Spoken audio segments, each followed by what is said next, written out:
रामपुर गांव से कुछ दूरी पर एक घना जंगल था। उस जंगल में एक बूढ़ा अपने 7 बेटों के साथ रहता था। उसके 7 बेटे हर रात चोरी करने जाते थे। 7 बेटों में सबसे छोटा बेटा एक आंख से काना था। 7 बेटे जब चोरी करके लौटते तो बूढ़ा उनसे चोरी करने का किस्सा पूछता। धीरे धीरे वक्त गुजरने लगा। एक रात जब उसके बेटे चोरी करने निकल गए तब बूढ़ा सोचने लगा, किसी जमाने में मैं भी चोरी ही करता था और अब मेरे बेटे करते हैं, उसके बाद मेरे पोते भी करेंगे, यानी मेरे खानदान में कोई भी अच्छा काम नहीं कर पाएगा। यह अच्छी बात नहीं है। इसलिए अब क्यों न मैं अपने बेटों को अच्छी शिक्षा दूं ताकि मेरे पोतों का जीवन तो संवर सके। और फिर अगले ही दिन बूढ़े ने अपने 7 बेटों को बुलाकर कहा, बेटो, मैं सोच रहा हूँ तुम लोग अब चोरी का धंधा हमेशा के लिए छोड़ दो, ब्याह करो और अच्छे इंसान की तरह मेहनत मजदूरी करके अपना जीवन गुजारो ताकि तुम लोगों के बच्चे भी अच्छे इंसान बन सके। पिता की बात सच थी, इसलिए 7 ने उनकी बात मान ली। पर उस रात आखिरी बार चोरी करने की अनुमति मांगते हुए बोले कि फिर जीवन में कभी कोई बुरा काम नहीं करेंगे, क्योंकि उसी धन से हम कोई अच्छा व्यापार करना चाहते हैं। पर पिता ने मना कर दिया और समझाते हुए कहा, एक रात तो बहुत लंबी होती है, एक पल में ही बहुत कुछ हो जाता है। नहीं बाबूजी, कुछ भी नहीं होगा। जब इतने सालों में कुछ नहीं हुआ तो भला एक रात में क्या हो जाएगा। बड़े बेटी की बात सुनकर पिता मुस्कुराते हुए बोले, बात एक रात और एक पल के अलावा ईमानदारी और बेईमानी का भी है।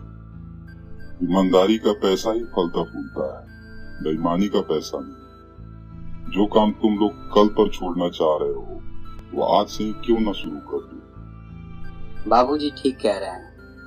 बड़े भाई, सबसे छोटा भाई बोला, यदि हम लोग आज ही से मेहनत करने लग जाएं, क्या बुराई है। बात बुराई और भलाई की नहीं है, बल्कि रुपयों की है।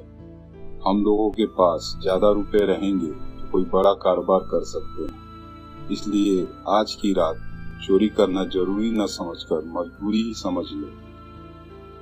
ठीक है, यदि तुम लोग जाना चाहो तो जाओ, पर मैं बाबूजी की आज्ञा नहीं टाल सकता।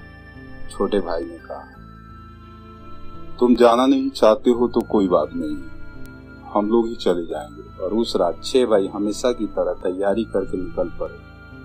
काफी दूर चलने के बाद उनकी नजर एक हवेली पर पड़ी और उसी हवेली में चोरी करने का विचार किया। हवेली के करीब पहुंचकर उनकी दीवार में सेंध मारने लगे। सेंध मारते समय अचानक दीवार का एक हिस्सा गिर पड़ा और 2 भाई बुरी तरह दबकर मर गए। दीवार गिरने की आवाज सुनकर हवेली के लोग जाग गए थे, इसलिए बाकी चोर भाग खड़े हुए। भागते भागते चारों भाई एक गांव के करीब पहुंचे। वहां एक जगह 2 तगड़े भैंसे देखकर उन लोगों ने भैंसे चुराने का निर्णय कर लिया। चारों धीरे धीरे करीब पहुंचकर भैंसों को खोल ही रहे थे कि अचानक भैंसों ने अपने सींगों से इतनी जोर से मारा कि 2 भाइयों ने वहीं पर दम तोड़ दिया। इस तरह 4 भाइयों को खो देने पर 2 भाइयों को बहुत दुख हुआ। उसके बावजूद दोनों खाली हाथ में घर लौटना नहीं चाहते थे, इसलिए दोनों आगे बढ़ गए। कुछ दूर चलने के बाद एक नदी के दूसरी ओर एक मकान दिखाई पड़ा। दोनों ने उसी मकान में चोरी करने का विचार कर लिया, पर उस मकान तक पहुंचने के लिए नदी को पार करना बहुत जरूरी था। पर मुश्किल यह थी कि दोनों को तैरना नहीं आता था। करीब पहुंचकर देखा तो पानी ज्यादा गहरा नहीं लग रहा था, इसलिए दोनों बेहिचक नदी में उतर गए। आधी दूर पहुंचने पर ऐसा महसूस हुआ जैसे नदी काफी गहरी है।